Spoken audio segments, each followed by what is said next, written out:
So to get started, with the vehicle safely raised and supported, let's take off the lug nut cover, take off the lug nuts, and then remove the wheel.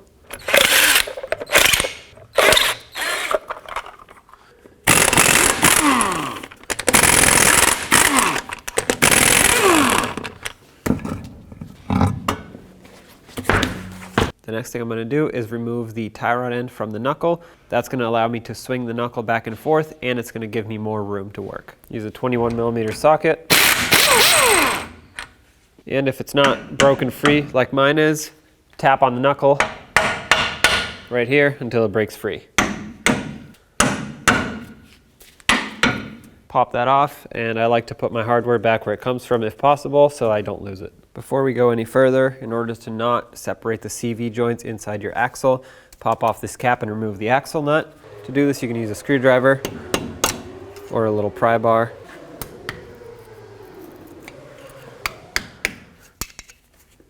Drive it in here and pry the cap right off, and use your 36mm socket and remove the axle nut.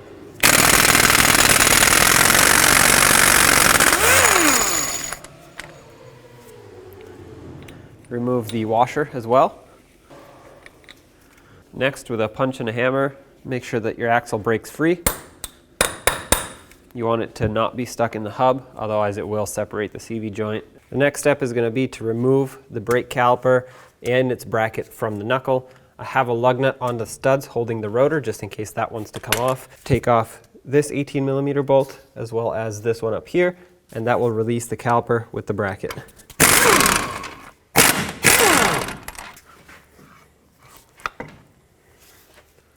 With the caliper out of the way, I'm going to remove my safety lug nut here, and then I'm going to take the rotor right off. If your rotor doesn't want to come off, put a lug nut back on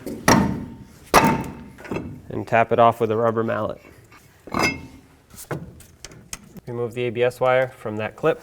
Next, with an 18mm wrench, remove your upper ball joint nut. Okay, my ball joint is already separating, but if yours doesn't, put the nut back on, use a hammer, and break it free from right here. As you let this separate, push the axle in so it doesn't break. That way you don't separate the CV joints by accident. Make sure your ABS wire is on the proper side. And up here, go ahead and take it out of the frame. You can turn it. On the back side you have a clip. Unplug it. With the ABS wire unplugged, go ahead and remove the 3 15mm bolts that hold in your wheel bearing.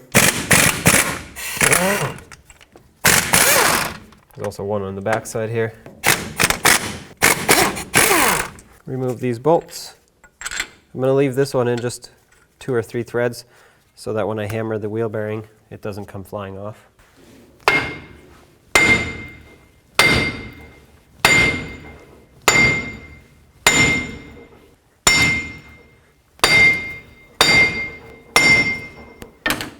Okay, take off your last bolt. And here's your wheel bearing as well as the backing plate. To get the rest of the knuckle off, what you want to do at this point is remove this lower nut here. First, try to remove your cotter pin.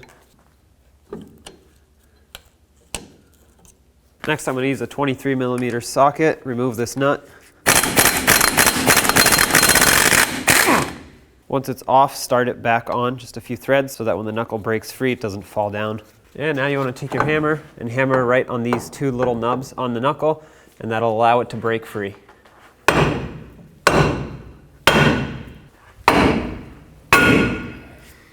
Hold up the knuckle, take off the lower nut, slide the knuckle down and out. To install your new knuckle, slide it over the axle, under the ball joint, and then bring it up and over the lower ball joint stud, and start on your nut to hold it in place. I'm going to snug up this nut.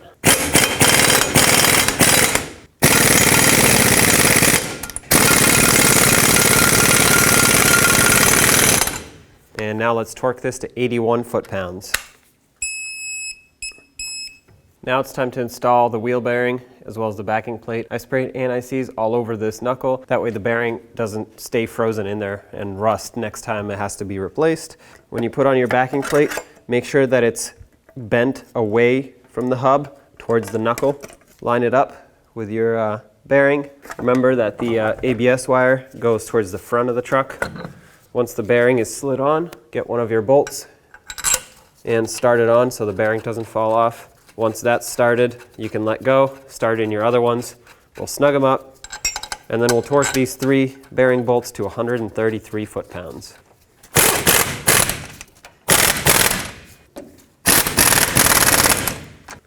Okay, let's torque these to 133 foot-pounds. That's one, and do the same to all the rest. Take the bracket from your old knuckle and transfer it to this new one.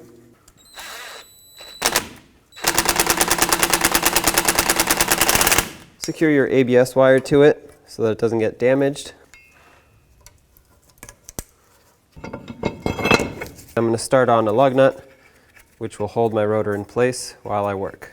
With my axle pushed through the hub and a bungee cord supporting it, I'm going to put on the brake caliper.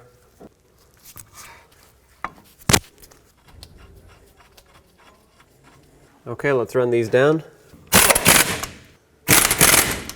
Now I'm going to torque these bolts to 130 foot-pounds. All right, now I'm going to get ready to connect my upper ball joint to the knuckle. So with a large pry bar that I put right in there, I'm going to press down, bring the ball joint in, connect my nut on the bottom side. Once my nut is connected, I can let go. All right, at this point, we can tighten up this nut fully. Now the torque for this is 37 foot-pounds, but there's no way I'm going to be able to torque this, so I'm just going to make it really tight with the wrench. Okay, so that just bottomed out right there. I'm going to take my wrench, pull it hard, do it one more time,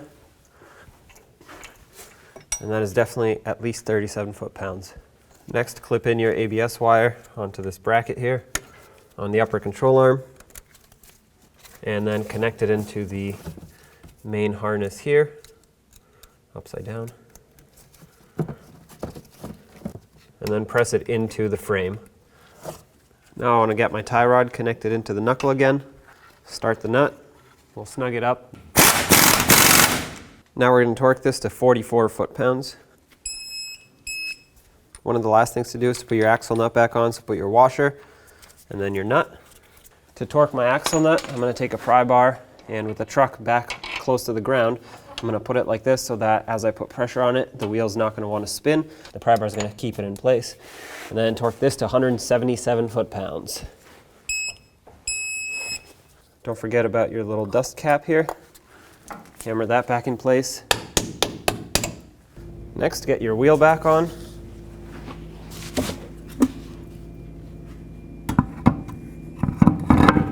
Start on all of your lug nuts, snug them down, and then I'm going to torque them to 140 foot-pounds.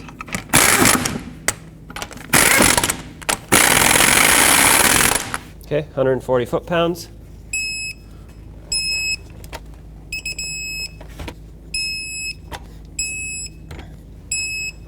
And don't forget your lug nut cover.